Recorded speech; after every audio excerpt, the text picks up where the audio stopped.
पश्चिम बंगाल में बीजेपी को हराने के बाद अब भले ही ममता बनर्जी सरकार बना रही हो, लेकिन बंगाल का चुनावी घमासान थमने का नाम नहीं ले रहा है। चुनाव परिणाम आने के बाद हुई घटना का आरोप बीजेपी टीएमसी कार्यकर्ताओं पर लगा रही है। इसके बाद आज बीजेपी अध्यक्ष जेपी नड्डा बंगाल में धरने पर बैठेंगे, लेकिन इस धरने पर शिवसेना सांसद प्रियंका चतुर्वेदी ने सवाल खड़े किए हैं। तो क्या है पूरा मामला, देखिए इस रिपोर्ट में। बंगाल को जीतने के लिए बीजेपी ने कड़ी मेहनत की, लेकिन बीजेपी को अपनी मेहनत का फल नहीं मिला।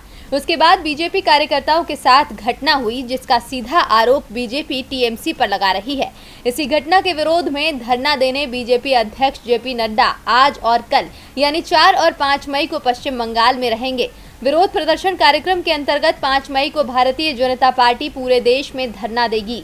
इस दौरान जेपी नड्डा बीजेपी के उन कार्यकर्ताओं और उनके परिवारों से मुलाकात करेंगे जिन्हें चुनाव के बाद तृणमूल कांग्रेस के लोगों ने निशाना बनाया है। बीजेपी का आरोप है कि पश्चिम बंगाल में चुनाव नतीजे घोषित होते ही तृणमूल कांग्रेस बीजेपी के लोगों को चुन चुन कर निशाना बना रही है, लेकिन राज्य सरकार इस ओर ध्यान देने को तैयार नहीं है।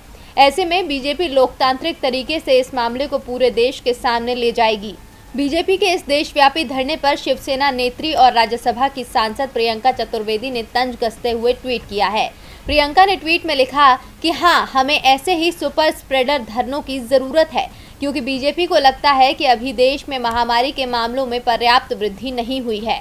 पहले ही बीजेपी ने बढ़ती महामारी के बीच सिर्फ चुनावों पर ध्यान दिया, लेकिन अब चुनावों के बाद भी बीजेपी की ये रणनीति देश में महामारी के मामले फैलाने की जिम्मेदार हो सकती है।